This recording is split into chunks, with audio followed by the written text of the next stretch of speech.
서로 한 절씩 교독하며 읽도록 하겠습니다. 여호와께서 이집트 땅에서 모세와 아론에게 말씀하셨습니다. 이 달이 너에게 첫 달, 곧 한 해의 첫 달이 될 것이다. 이스라엘 온 회중에게 말하라. 이달 10일에 각 사람이 자기 가족을 위해 어린 양 한 마리, 곧 한 집에 한 마리씩 잡도록 하라.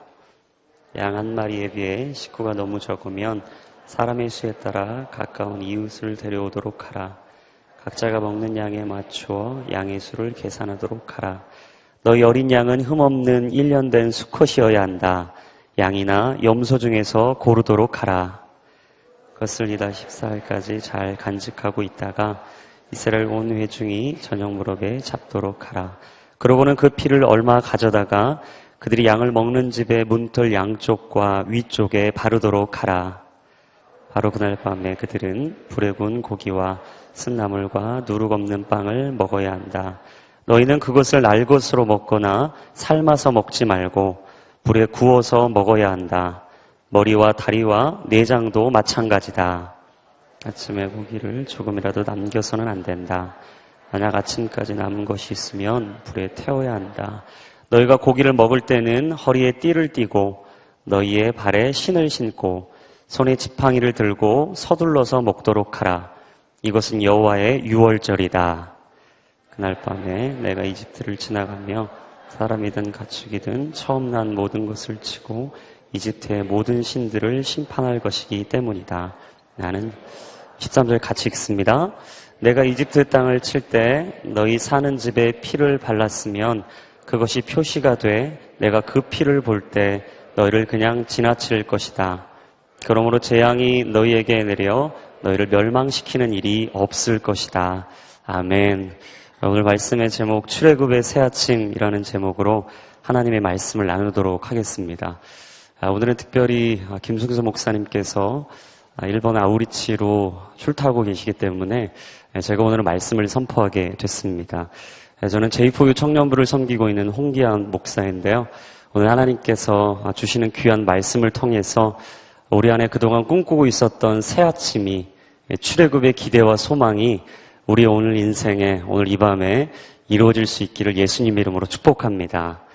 특별히 2017년 하나님의 꿈과 비전을 소망하고 계신 분들, 그리고 그 꿈과 소망을 통해서 하나님의 원대하신 그 역사 앞에 나아가길 원하시는 분들, 오늘 이 밤에 꿈꾸시고 소망하시기를 바랍니다. 하나님 여러분 인생 가운데 새 역사를, 새 일을 이루실 줄로 믿습니다. 몇 평 남짓되지 않은 감옥에 사는 죄수들이 가장 두려워하는 게 하나 있다라고 합니다. 그건 뭐냐면 바로 익숙함이라는 것이죠. 자유가 있는 드넓은 세상으로 나가고 싶은 마음을 상실하고 더 이상 내가 주어진 이곳에서 미래에 대한 꿈과 희망을 잃어버린 채 자신에게 주어진 상황과 환경에 적응해버린 사람들, 바로 오늘 본문에 등장하는 출애굽 1세대들입니다. 바로 그 이스라엘 백성들은 하나님이 주신 그 땅을 향하여 나아갈 수 있는 좋은 기회와 부르심 앞에 서 있는 것이죠. 핍박과 억압, 피도 눈물도 없는 430년의 이 영적인 암흑기를 마무리하고 드디어 부모 없이 고아처럼 살았던 이스라엘 백성들은 하나님의 부르심과 인도하심 가운데 서게 되었습니다. 바로 하나님의 원대하신 계획과 섭리를 보이는 귀하고 축복된 자리였던 것이죠. 그것은 바로 이집트를 떠나 약속의 땅, 가나안 땅으로 가라고 말씀하시는 하나님의 명령이었습니다. 하나님의 역사는 꿈을 향해 포기하지 않는 한 사람, 날마다 하나님의 뜻을 바라보고 그 길을 걸어갈 수 있는 한 사람, 바로 그 한 사람을 통해서 이루어지는 것이죠. 하나님은 모세라는 한 사람을 콜링하시고 하나님의 원대한 꿈과 부르심 앞에 세우셨습니다. 여기서 우리는 중요한 사실 한 가지를 깨닫습니다. 하나님은 오늘도 한 사람을 찾고 계신다. 하나님은 오늘 이 밤에도 하나님의 꿈과 그 소망을 이룰 한 사람을 찾고 계시는 줄로 믿습니다. 하나님은 그 모세를 통해서 원대한 꿈에 동참하길 원하셨습니다. 자신의 것의 부족함, 모든 것을 내려놓고 기꺼이 하나님이 보이시는 길을 걸어갈 수 있는 바로 모세. 불편해도 어려워도 힘들어도 내 삶에 있는 모든 것을 잠시 내려놓고 하나님이 보이시는 길이라면 푯대를 향해 달려갈 수 있는 열정의 사람 모세. 바로 하나님의 부르심 앞에 순종하는 모세를 향한 하나님의 콜링은 시작된 것이었습니다.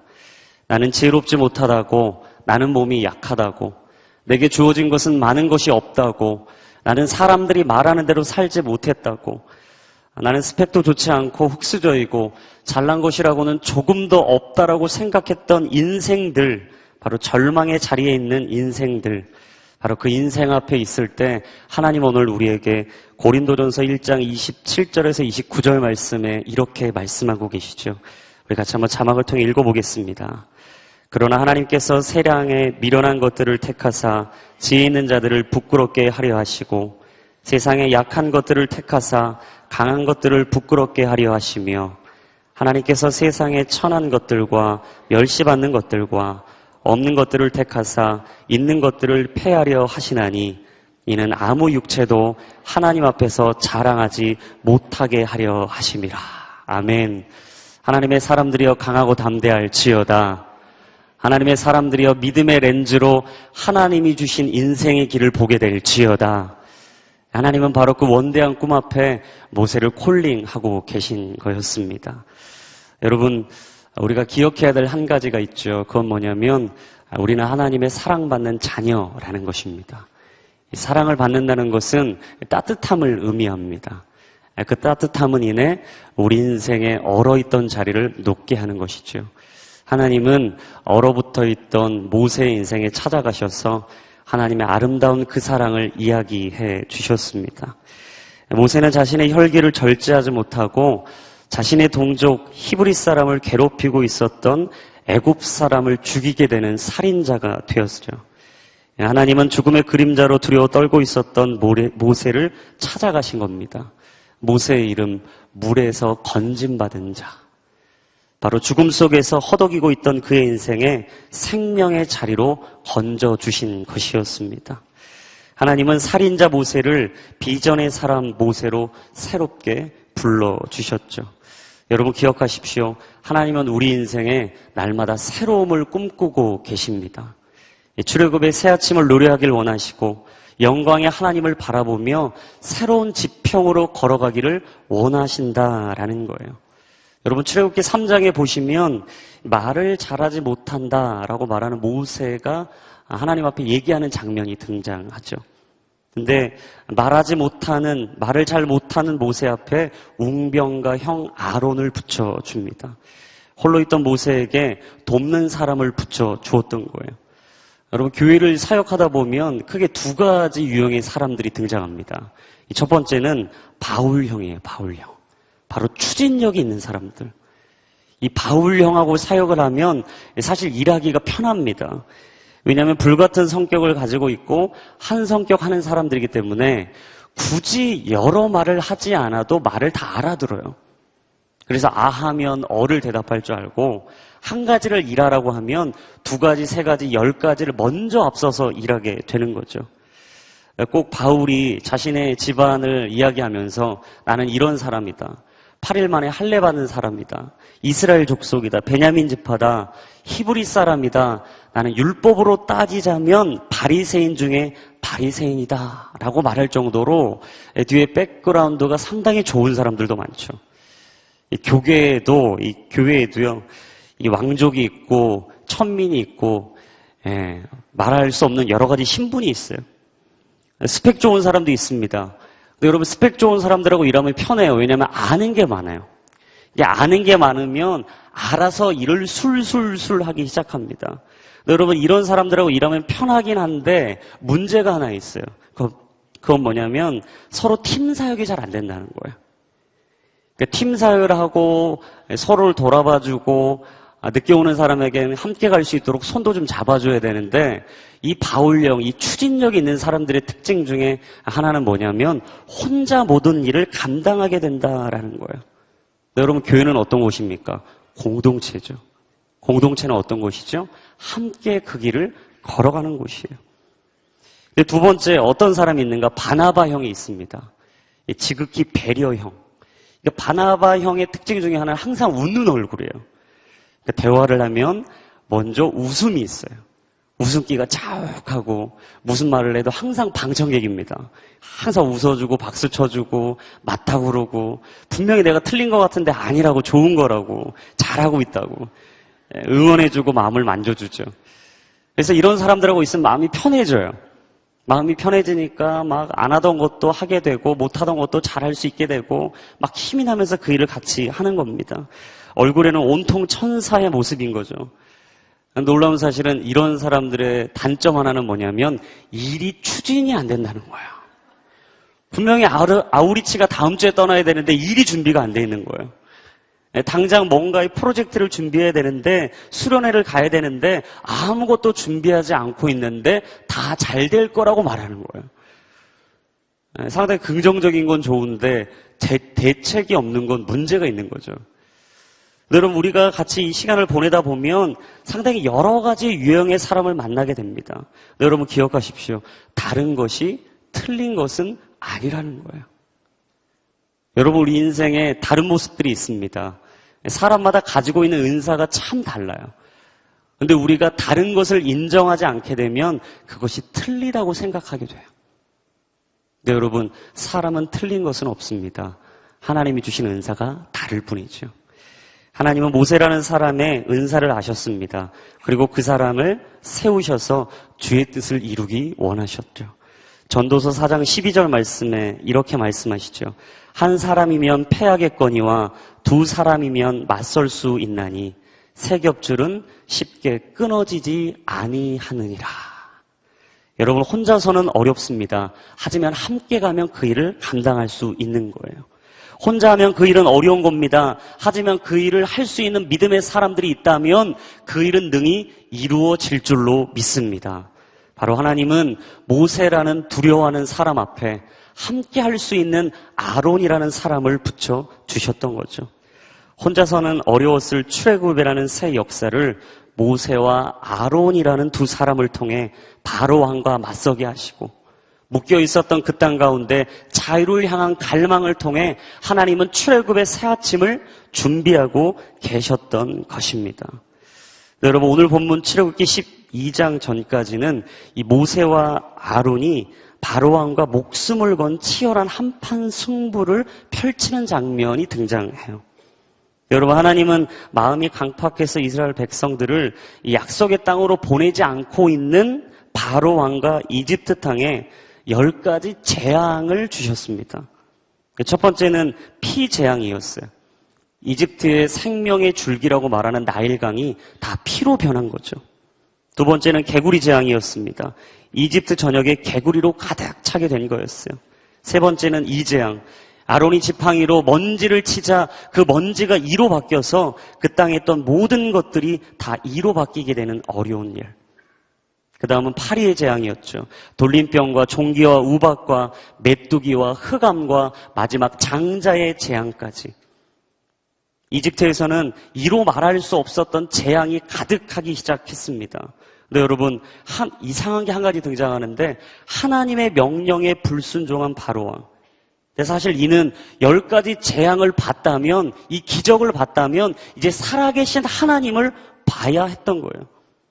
근데 이 기적을 경험하고 하나님의 살아계심을 봤음에도 불구하고 이상한 게 한 가지 등장하는데 그는 마음이 바뀌지 않았다는 것이죠. 여러분 근데 우리도 믿음 생활하다 보면 이럴 때가 있습니다. 하나님 내게 기적만 보여주십시오. 이적만 보여주십시오. 하나님의 살아계심만 내가 볼 수만 있다면 내가 하고 있는 모든 것에 다 순종하겠습니다. 믿지 않는 우리 가정에 기적의 일이 일어나면 그 사건만 일어나면 죽은 자가 살아나는 그 기적만 일어난다면 하나님 믿지 않는 우리 가정이 믿음의 가정이 되지 않겠습니까? 제발 내 삶에 기적을 좀 이루어 주십시오. 여러분 이 기도가 틀렸다는 얘기는 아니에요.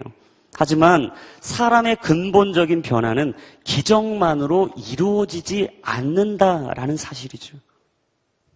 여러분 기적이 사람을 바꾸는 근본적인 핵일척이었다면 10가지 재앙을 받던 바로와 이집트 사람들은 다 바뀌었어야 돼요. 하나님 앞에 순종하며 나아갔어야 돼요. 만약 기적을 통하여서 사람이 다 바뀔 수만 있다면 엘리야와 엘리사 시대에 죽은 자가 살아나게 되고 물에 가라앉았던 도끼가 다시 수면 위로 오르게 되고 무너졌던 모든 사람들이 다시 세워지게 됐던 그 사건을 본 이스라엘 백성들이 바알과 아세라를 따르지 않았어야죠. 빵 5조각과 물고기 2마리로 수천 명을 먹이시고 죽은 자를 살리시고 보지 못한 자를 보게 하시고 듣지 못한 자를 듣게 하셨던 그 예수님의 기적의 역사들. 만약 기적이 사람을 바뀌는 근본적인 원인이 된다면 예수님을 따랐던 많은 사람들은 예수님을 십자가에 못 박지 않았을 거라는 거예요. 사람들이 깜짝 놀랄 정도의 기적이 일어나야만 내 삶의 변화가 일어난다는 착각. 사랑하는 여러분, 기억하십시오. 사람의 변화는 기적으로 완성되지 않습니다. 기적을 본다고 사람이 갑자기 바뀌는 게 아니라는 거죠. 그렇다면 사람을 변화시키고 인생을 새롭게 하는 건 무엇일까? 그것은 바로 하나님의 말씀입니다. 여러분, 하나님의 말씀만이 우리 인생을 새롭게 하고 진정한 변화의 꿈을 꾸는 사람들에게 출애굽의 새 아침의 역사를 이루는 줄로 믿습니다. 히브리서 4장 12절 말씀에 이렇게 말씀하시죠. 같이 한번 자막을 통해 읽겠습니다. 하나님의 말씀은 살아있고 힘이 있으며 양날선 어떤 칼보다도 더 예리해 혼과 영과 관절과 골수까지 찔러 쪼개기까지 하며 마음의 생각과 의도를 분별해 냅니다. 아멘.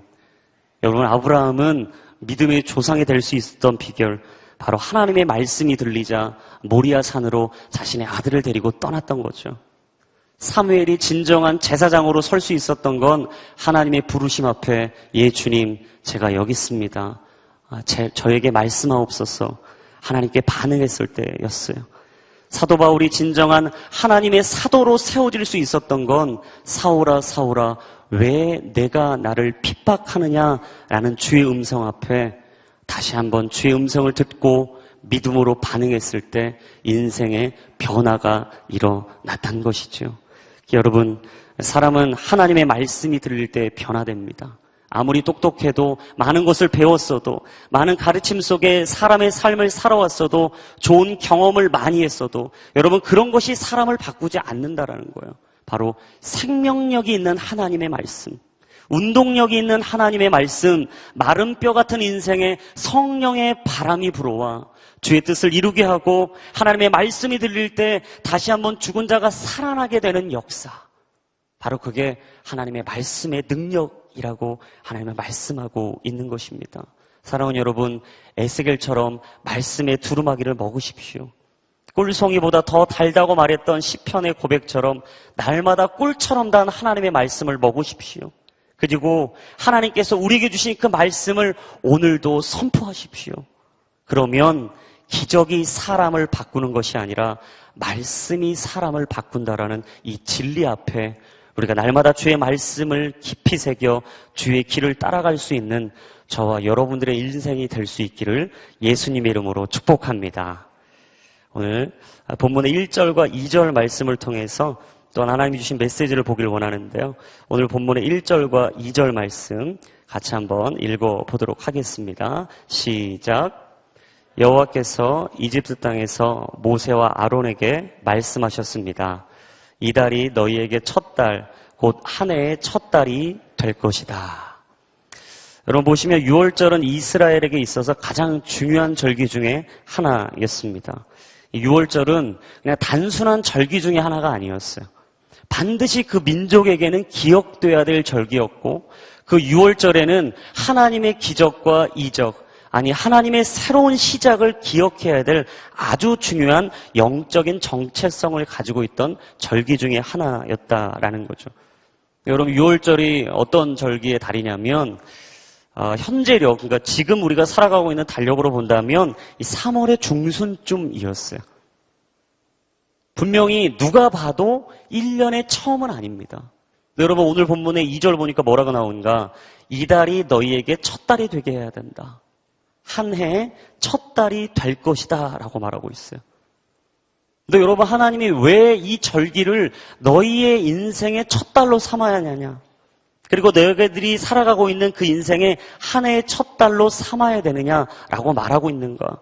그것은 하나님과 이스라엘 백성이 다시 새롭게 시작하는 출애굽을 기억하길 원하셨기 때문이에요. 영원히 잊지 않았으면 좋겠다. 너희들이 반드시 마음에 새겼으면 좋겠다. 너희들의 인생에 어떤 일이 있어도 이것만큼은 잊지 않았으면 좋겠다. 그건 뭐냐? 내가 너와 새로운 시작에 출발을 했던 것. 그것을 잊지 않았으면 좋겠다라고 하는 하나님의 말씀이었던 거예요. 여러분, 이 그리스도인들에게 있어서 인생의 첫날은 언제입니까? 바로 예수님을 영접한 날이죠. 우리 인생에 있어서 BC와 AD가 갈라지는 사건이 벌어졌던 그날, 바로 예수님을 영접한 날. 내가 예수님을 나의 구주라고 부르며 주님 앞에 나아갔던 그날. 예수 그리스도의 십자가의 능력이 내 삶을 살게 하고 그리스도의 보혈이 나를 모든 것을 깨끗게 했다라고 믿음으로 고백했던 바로 그날. 바로 그날이 나의 삶의 시작의 날이었던 거예요. 여러분, 저는 이 믿지 않는 가정에서 태어났습니다. 믿지 않는 가정에서 태어나다 보니까 항상 제 안에 있었던 게 뭐냐면 이 새로운 시작의 꿈을 꾸질 못했다는 거예요. 믿지 않는 집에서 이 불교 집안에서 태어났습니다. 이 불교 집안에서 항상 우리 할머님이 지극정성으로 절에 가서 불공을 드리고 이름표를 올려놓고 돈을 주고 열심히 불공을 드렸던 집안에서 태어났어요. 그리고 그 집안에 특별히 저는 장손이었습니다. 장손이다 보니까 어깨가 얼마나 무겁습니까? 항상 모든 관심이 저에게 쏠리는 거예요. 뭘 해도 어떤 학교를 가든 누구를 만나든 어떻게 살아가고 있든지 항상 집에서 관심이 저한테 있었어요. 그래서 제가 항상 지금 생각해보면 제가 꼭 애굽 땅에 살던 이 종살이 하는 것 같이 살고 있던 느낌. 항상 어렵고 힘들고 미래가 불투명해 보이고 답답하고 그래서 미래를 꿈꿀 수 없었던 삶. 그래서 제가 어린 시절에 또 상당히 불우했어요. 보기에는 상당히 안 그래 보이지만 어려운 시절을 보냈고 달동네에서 자랐습니다. 그러다 보니까 풍족함 없이 살다 보니까 늘 부족함만 느꼈어요. 여러분, 부족하게 사신 분들은 아실 거예요. 부족한 게 얼마나 서러운 건지. 항상 제 마음에 뭐가 있었냐면 서러움이 있었습니다. 안타까움이 있었어요. 왜 난 이런 집에 태어났을까? 왜 난 이런 상황에서 태어났을까? 왜 난 좋은 부모 밑에서 태어나지 못했을까? 왜 난 믿음의 가정에서 태어나지 못했을까? 왜 난 좋은 부잣집에서 안 태어났을까? 성격 좋고 아름다운 엄마 아빠 밑에서 태어나지 못했을까? 항상 제 마음에는 불만족이 가득했어요. 어떻게 보면 사랑을 많이 받고 자랐는데도 불구하고 사랑을 느끼지 못했어요. 충분히 행복하다고 느낄 수 있는 상황이 많았는데도 행복을 느끼지 못했던 것 같아요.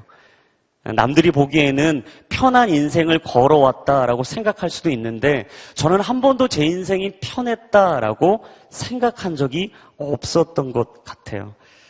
근데 제 인생의 대전환점이 있었죠. 그건 바로 1997년. 제가 고등학교 1학년 때였습니다. 제가 누님이 두 분이 있어요. 누나가 두 명 있는데 큰 누나가 갑자기 회사를 다니다가 하루는 완전히 바뀐 거예요. 안 가던 교회를 가기 시작하고 막 안 나가던 막 주일 예배 간다고 그러고 안 하던 기도를 한다고 자꾸 자기 방을 문을 닫고 TV 소리가 크면 자꾸 줄이라고 그러고 안 듣던 찬양을 들으면서 부모님이 나가실 때는 막 찬양 소리를 크게 틀어놓고 막 여러 가지 모습을 보면서 제가 적응이 안 됐어요. 왜 저럴까? 저 누나가 무슨 일이 일어난 걸까? 도대체 교회에서 어떤 일이 벌어진 걸까? 막 여러 가지 생각을 갖고 있었는데 누님이 저에게 하루는 교회를 가보라는 거예요. 이 교회를 가보라면서 전단지 하나를 쓱 내밀어 줍니다. 그곳이 어디였냐면 경배와 찬양이었어요. 여러분, 경배와 찬양을 아신 분들은 아실 거예요. 그냥 여러분들이 앉아 계신 것처럼 이 젠틀한 예배를 드리지 않습니다. 그냥 편안한 예배가 아니라 막 손을 들고 할렐루야를 외치고 막 하나님의 음성이 들릴 때는 아멘도 외치고 막 놀라운 하나님의 역사를 보면서 막 뛰놀아야 되는 곳이에요. 전단지 가장 이 대문짝만하게 있었던 건 뭐냐면 모든 사람들이 두 손을 들고 다 이러고 있는 거예요. 교회도 안 다녀보고 예수님이 어떤 분인지도 모르는데 갑자기 누님이 저에게 딱 준 전단지 하나는 모두가 다 눈을 감고 손을 들고 있는 이 전단지. 경배와 찬양. 누님이 저희 그것을 가보라는 거예요. 근데 사실 그때 제가 이 첫사랑의 실패 때문에 식음을 전폐하고 있을 때였어요. 여러분들은 지금 웃으시고 지금은 다 지나간 얘기처럼 아무렇지 않게 얘기하고 있지만 그때 저에게는 상당히 어려운 시절이었습니다. 막 억압받고 있는, 핍박받고 있는 이 애굽 땅에 있었던 이 이스라엘 백성들의 마음처럼 제 안에는 자유가 없었어요. 밥을 먹어도 막 밥이 맛있는 줄 모르겠는 거예요. 막 즐거운 친구들이 놀자고 그래도 막 즐거운 시간을 모르겠는 거예요. 상황이 상당히 어려웠기 때문에 누님이 저의 빈틈을 잘 노리고 찾아온 거죠. 혹시 가정에서 믿지 않는 분들 때문에 어려워하시는 분들, 그분의 빈틈을 잘 노리셔야 돼요. 그리고 두 번째 전략은 뭐였냐면 누님이 계속 선물을 사주기 시작하는 거예요. 알렐루야. 막 안 사주던 막 구두도 사주고 옷도 사주고 운동화도 사주고 시계도 사주고 계속 선물 공세를 하는 거예요. 역시 선물 앞에는 약해지는 사람의 모습. 마음이 막 열리기 시작했어요. 그냥 한번 가서 쉬다 올까? 그냥 할 일도 없는데 만날 사람도 없는데 갈 데도 없는데 그냥 한번 가볼까? 제 마음에 그냥 그런 마음이 우연히 스쳐 지나갔어요. 그리고 못 이기는 척 그곳에 갔죠. 그리고 그곳에서 하나님을 만난 거예요. 놀라운 사실, 그 하나님을 만나고 집에 돌아오면서 제 인생에 변화가 일어났어요. 이전에 있었던 기억이 다 지워지는 거예요. 우리 가정에 있었던 불만이 다 지워지는 거예요. 그동안 내 안에 있었던 상처가 다 지워지는 거예요. 그렇게 원망하고 불평하고 부모님 앞에 항상 나쁜 얘기만 했던 제 입술의 언어가 바뀌기 시작하는 거예요. 그리고 이전의 삶이 아니라 이후의 삶이 꿈꿔지기 시작하는 거야. 그러면서 제 삶 속에 놀라운 하나님의 그 역사를 보기 시작하자 하나님은 내 인생의 그 시간이 첫날임을 기억하게 해주신 거죠. 여러분 기억하십시오. 하나님을 만나는 그 시간이 바로 우리 인생의 첫날인 것입니다. 하나님이 우리에게 은혜를 주시는 바로 그 시간이 하나님과 우리가 다시 시작할 수 있는 첫 시간인 줄로 믿습니다. 사랑하는 여러분, 오늘 이 밤이 하나님과 여러분의 인생 가운데 다시 한번 새롭게 시작할 수 있는 새로운 저녁이 될 수 있기를 예수님의 이름으로 축복합니다. 하나님은 그래서 출애굽기 12장 2절 말씀에 이스라엘 백성들에게 말했던 거예요. 이 달이 너희에게 첫 달이 되게 해라. 곧 한 해, 바로 그 한 해의 첫 달이 될 수 있도록 이 시간을 기억해라. 네, 여러분 6월절 하면 또 한 가지 가장 기억나는 사건 하나가 있습니다. 그건 뭐냐면 요한복음 13장에 등장하는 예수님이 제자들의 발을 씻겨주시는 장면이에요. 바로 세족식의 장면. 우리 요한복음 13장 1절부터 5절까지 말씀 같이 한번 자막을 통해 읽어보도록 하겠습니다. 시작. 6월절 전에 예수께서는 이 세상을 떠나 아버지께로 가실 때가 됐다는 것을 알고 계셨습니다. 예수께서는 세상에 있는 자기의 사람들을 사랑하시되 끝까지 사랑하셨습니다. 저녁 식사를 하는 동안 마귀는 이미 시몬의 아들 가롯 유다의 마음속에 예수를 배반할 생각을 넣었습니다. 예수께서는 아버지께서 모든 것을 자기 손에 주셨으며 자신이 아버지께로부터 왔다가 하나님께로 돌아갈 것을 아시고는 식탁에서 일어나 겉옷을 벗고 허리에 수건을 두르셨습니다. 그러고 나서 대야에 물을 담아다가 제자들의 발을 씻기시고 허리에 두른 수건으로 닦아 주셨습니다. 여러분 보시면 어떤 장면이죠? 바로 6월절 전날에 예수님이 자신의 마지막 길을 아시고 제자들의 발을 씻기시는 장면이었어요. 자신의 삶에는 마지막이 곧 오고 있습니다. 죽음이 다가오고 있습니다. 그럼에도 불구하고 예수님은 아무렇지도 않은 척, 태어난 척, 아니 곧 내 삶의 죽음이 아니라 새로운 시작의 문이 열리고 있는 것을 감지한 것처럼 제자들을 부르시죠. 그리고 제자들을 한 사람 한 사람 앉히기 시작합니다. 그리고 대야에 물을 담으시고 지저분한 누구도 손대지 않는 제자들의 발을 만지기 시작하시죠. 그리고 그들에게 하나님이 주신 그 사랑의 메시지를 전달하기 시작합니다. 너희들의 인생에 새로운 시작이 있어야 된다.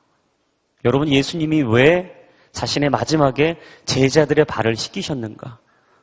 자신의 삶은 마지막으로 가고 있지만 제자들의 인생만큼은 새로운 시작이 필요한 걸 아셨기 때문이었어요. 예수님께서 왜 우리 인생에 발을 씻기시고 차마 만질 수 없는 그 자리로 다가오시는가? 세상 사람들이 주목하지 않고 세상 사람들의 그 멸시와 조롱과 학대를 받는 나의 인생 속에 하나님은 왜 지금도 나를 부르시며 찾아오고 계시는가? 바로 우리 인생의 새로운 시작이 필요하기 때문이라는 것이죠. 여러분, 신앙은 무엇입니까? 바로 예수님을 맛보아 아는 거예요. 꼭 시편 34편의 말씀처럼 여호와를 맛보아 아는 것. 여호와의 선하심을 맛보아 알게 되는 것. 여호와의 신실하심을 맛보아 알게 되는 것. 하나님이 내게 주신 그 사랑을 맛보아 알게 되는 것. 주님을 피난처로 삼고 그 피난처로 삼는 자들의 인생에 하늘의 복이 임하는 것을 알게 하신 하나님의 축복의 역사. 바로 그것을 맛보아 알게 되는 것. 그게 바로 신앙이라는 것이죠. 사랑하는 여러분, 오늘 이 밤 하나님의 사랑을 맛보아 알게 되기를 축복합니다. 하나님의 말씀을 맛보아 아십시오. 그리고 그 사랑의 은혜를 맛보아 아십시오. 그리고 가지 않아도 될 그 길을 믿음으로 걸어가십시오. 막막했던 여러분의 인생 속에 출애굽의 새 아침을 꿈꾸십시오. 그리고 그 길을 걸어갈 때 하나님이 열어주시고 이끌어주시고 인도하시는 그 길 앞에 우리는 반드시 승리의 아침을 맛볼 것을 오늘도 믿음으로 바라보며 걸어갈 수 있기를 예수님의 이름으로 축복합니다. 우리 7절부터 13절까지의 말씀, 하나님께서 이스라엘 백성들에게 주시는 말씀인데요. 우리 7절부터 13절까지 말씀 같이 한번 읽어보도록 하겠습니다. 시작.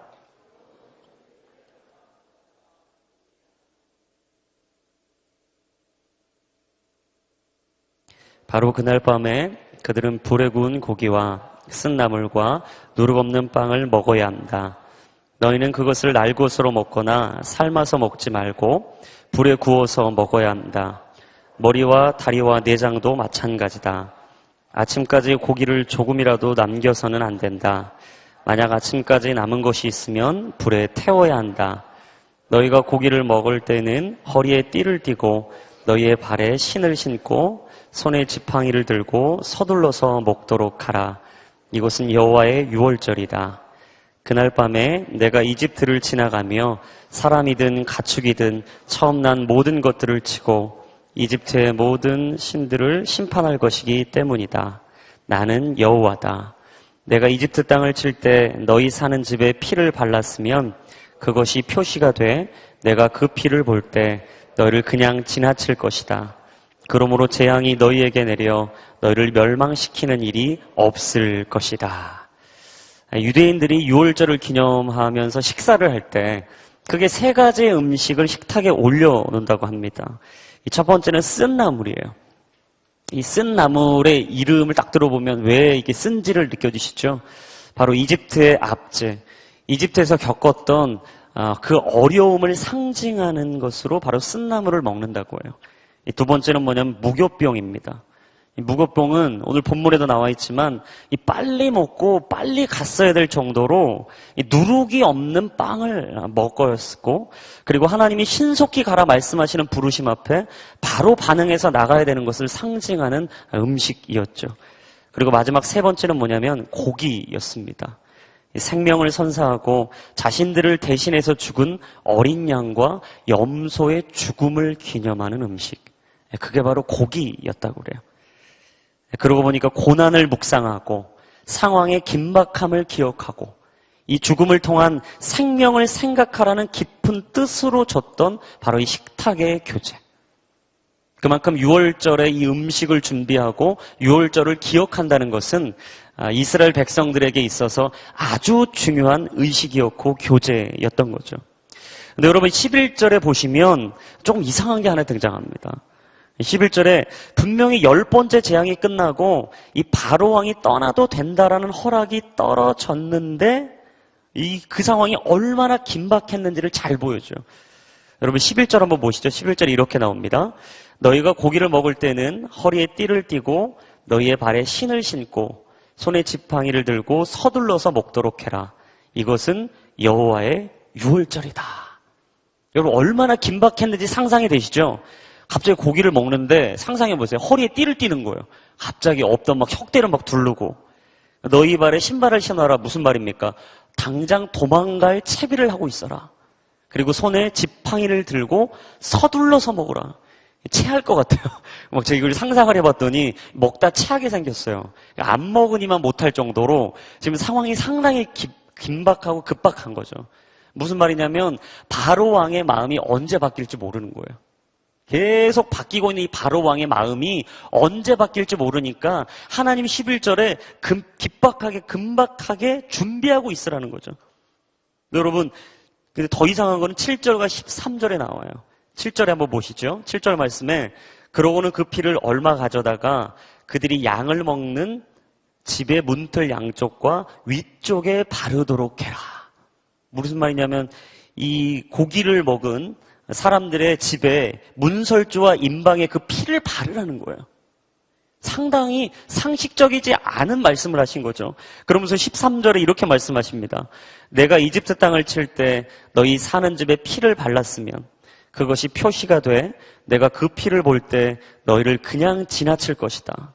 그러므로 재앙이 너희에게 내려 너희를 멸망시키는 일이 없을 것이다. 여러분 상상해 보십시오. 지금 이 상황은 하나님이 약속의 땅으로 가라고 말씀하신 상황이에요. 이제는 채비하고 떠나기만 하면 되는 상황이에요. 더 이상 다른 건 필요하지 않습니다. 그냥 하나님이 말씀하신 그 길로만 가면 되는 거예요. 근데 하나님이 갑자기 이상한 주문 하나를 하세요. 그건 뭐냐면 너희들이 먹은 그 고기의 피를 가지고 너희 집 문설주와 임방에 바르라는 거예요. 만약에 의심 많은 저였으면 이 분석적인 저였으면 상당히 옳은 것과 그른 것을 판단하기 좋아하는 저 같았으면 전 사실 그걸 안 했을 것 같아요. 여러분 그 상황은 도망쳐야 될 상황이지 잠시 멈춰서 문설주와 임방에 피를 바를 상황이 아닌 거예요. 근데 지금 주님이 뭐라고 말씀하시냐? 갑자기 이상한 주문안을 던지신 거죠. 여러분 우리가 하나님의 명령 앞에 얼마나 당황하고 황당할 때가 많습니까? 하나님이 우리에게 말씀하실 때 때로는 고민이 되고 마음이 어려울 때가 얼마나 많아요. 과연 내가 이 일을 해서 득이 될까? 내가 이 자리로 갈 때 과연 내게 하나님이 말씀하신 그 일이 이루어질까? 진짜 하나님께서 내게 보여주시는 그 일이 진짜 일어날까? 하나님이 말씀하신 말씀대로 살면 진짜 세상이 이야기하는 것이 아니라 주의 말씀을 따라서 살면 정말 내가 세상에서 성공할 수 있을까? 내가 괜히 말씀대로 살았다가 세상에서 왕따 당하는 거 아닐까?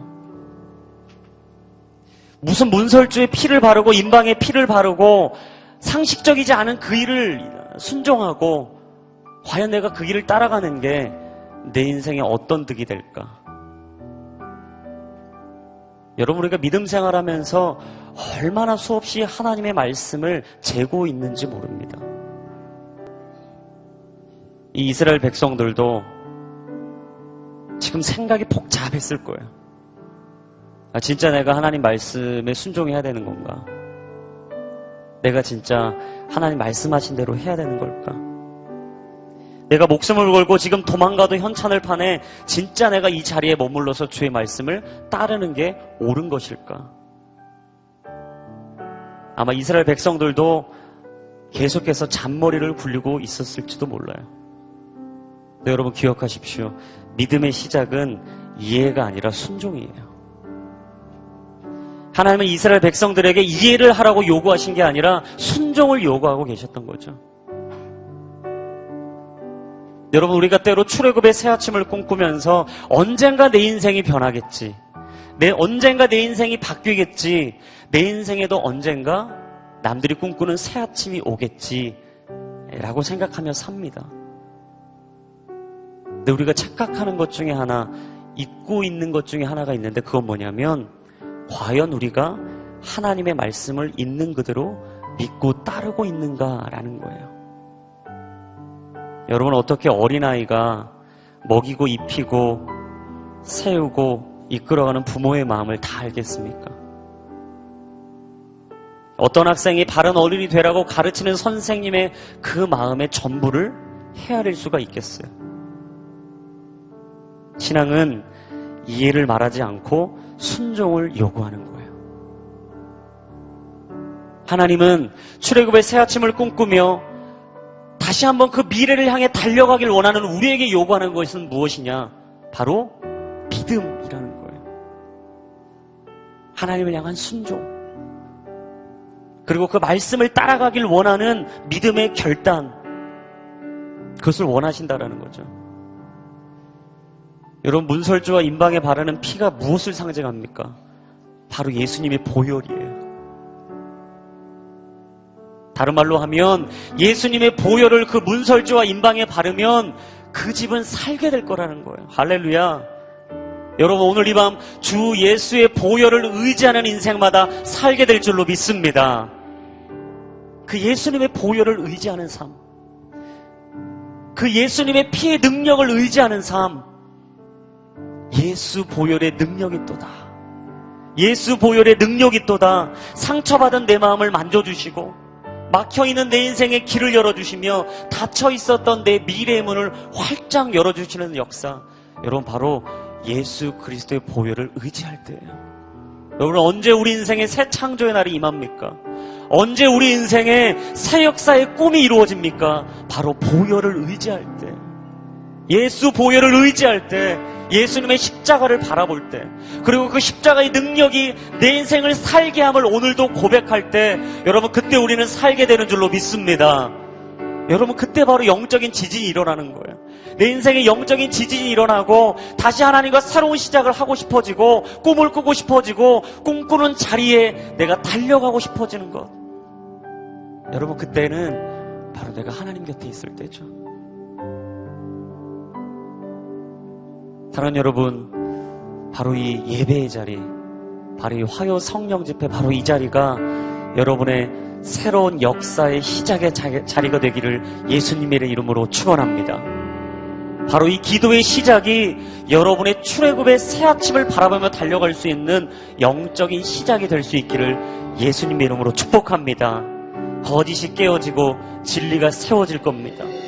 죽음 가운데 생명의 싹이 움트고 불신이 떠나가고 믿음의 뿌리가 우리의 삶 가운데 심기어질 줄로 믿습니다. 하나님의 꿈을 꾸십시오. 그리고 하나님 앞에 나아가십시오. 그리고 그 하나님의 부르심 앞에 오늘도 믿음으로 순종하며 나아가십시오. 하나님이 여러분들의 인생을 받으사 출애굽의 새 아침의 꿈을 이루어 주실 줄로 믿습니다. 오늘 그 예수 그리스도의 보혈을 의지하며 함께 찬양하고 싶은 한 곡이 있습니다.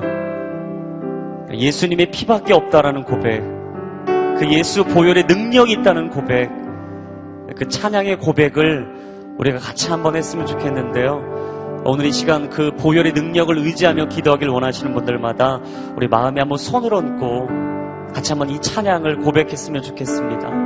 우리 함께 찬양을 고백하며 나아가도록 하겠습니다.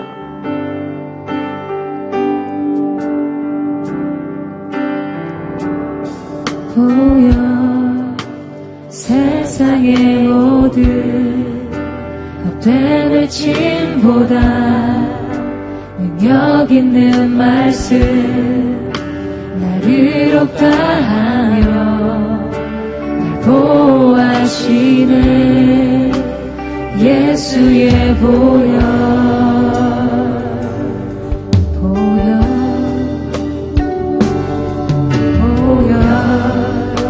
세상의 모든 헛된 외침보다 능력 있는 말씀 날 의롭다 하며 날 보호하시네 예수의 보혈.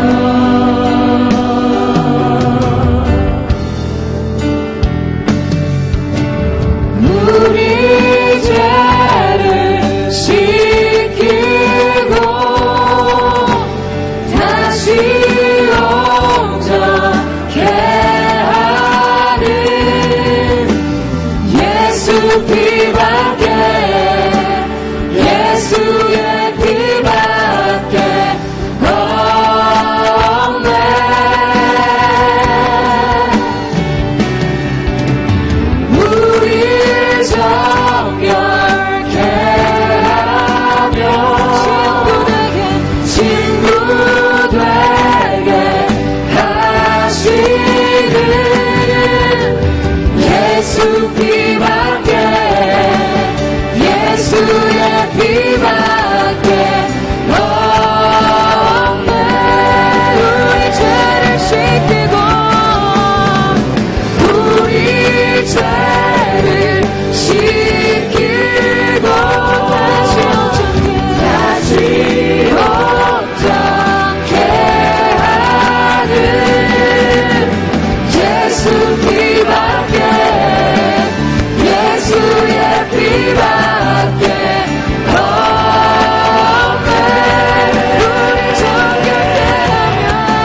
때 하나님 주의 보혈의 능력이 있음을 이 시간 믿음으로 고백합니다.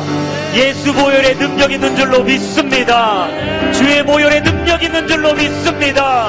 우리 모든 더러움을 깨끗게 하여 주시고 무한의 삶 가운데 거룩의 역사가 일어나게 하여 주시옵소서. 그리스도의 보혈을 통하여서 내 삶에 있었던 모든 묶인 것들이 풀어지며 하나님의 거룩한 새일을 꿈꿀 수 있는 놀라운 출애굽의 새 아침이 우리 인생 가운데 이루어지게 하여 주시옵소서. 주의 보혈을 의지하며 기도하는 모든 인생마다 우리 간절하게 주여 보내치고 동성으로 기도하며 나아갑니다. 주여. 그렇습니다. 여호와 하나님 아버지, 우리 삶 가운데 주의 여호와 하나님의 보혈의 능력이 있음을 이 시간 고백하며 나아갑니다. 하나님 예수 보혈의 능력이 있습니다. 예수 보혈의 능력이 있습니다. 예수 피의 능력이 있습니다. 하나님 죽음 가운데 생명을 이루시며